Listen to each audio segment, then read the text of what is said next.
For more, we're joined by Mike Prysner, an Iraq War Army veteran who's been watching these developments closely. He previously co-founded March Forward, an anti-war group of veterans and active service members, and worked with Veterans for Peace, and another group called About Face. He still works as a GI organizer. Michael Prysner joined the U.S. Army in 2001 when he was 17 and left the military in 2005. His company participated in the 2003 U.S. invasion of Iraq, where he served for a year. He hosts a podcast for service members called Eyes Left. In June, his report for the Empire Files was headlined "Dozens Quitting U.S. Military Over Gaza in Protest, Voices of Hidden Unrest Within the Ranks." Mike Prysner, welcome to Democracy Now! Thank you for joining us from Portland, Oregon.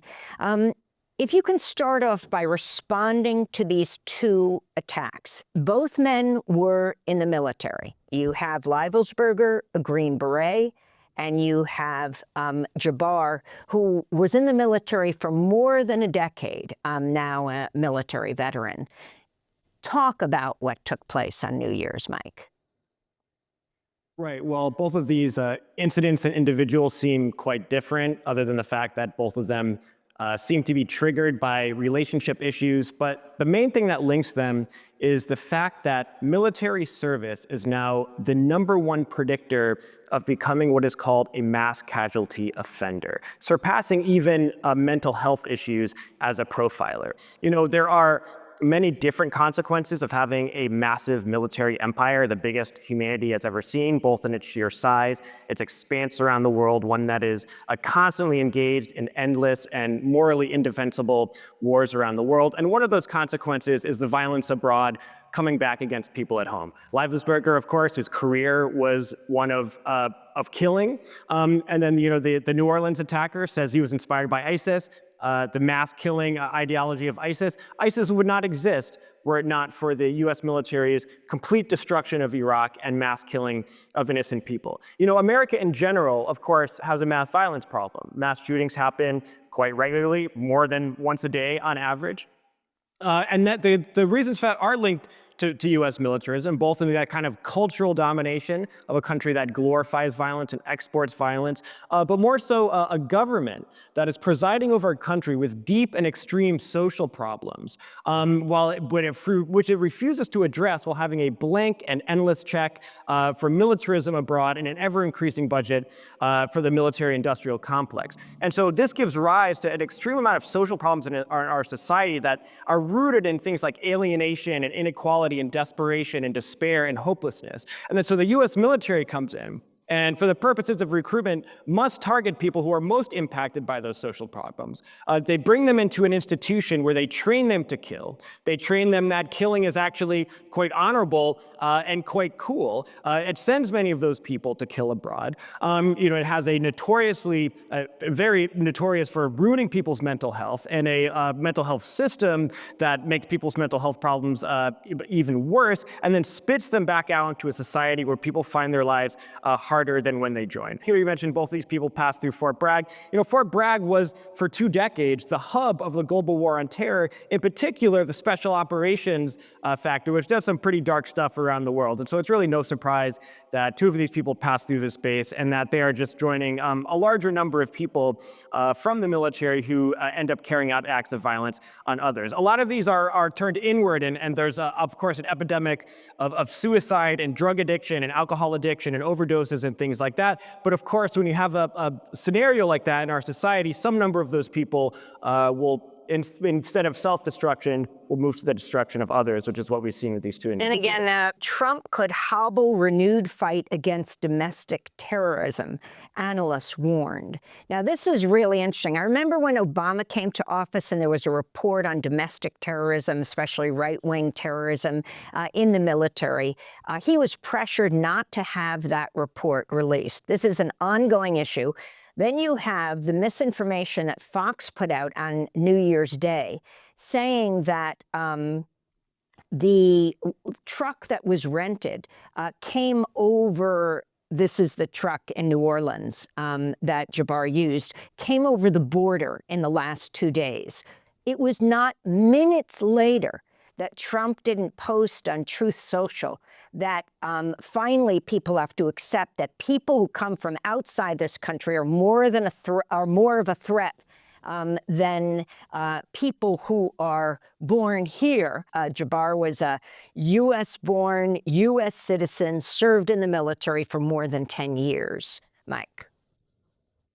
Of course. Well, the Trump administration is going to use the New Orleans attacker to, feed into their right-wing agenda. The reality is that when we look at extremist attacks or violence from people who have been in the military or are still in the military, a very, very tiny number of those people you could say were inspired by Islamic extremism. But right-wing extremism is, in fact, a very prevalent and common thing, and has been throughout the entire history of the U.S. military. I mean, the Ku Klux Klan, the America's premier domestic terrorist organization, was one founded by military veterans. And throughout the entire history of the U.S. military, white supremacists and right-wing organizations have heavily recruited from and been led by people who are in the military and military veterans as well. This all came to a head in the 90s, where the Oklahoma City bombing, but also you had neo-Nazi service members commit a lynching of a black couple in Fayetteville, North Carolina.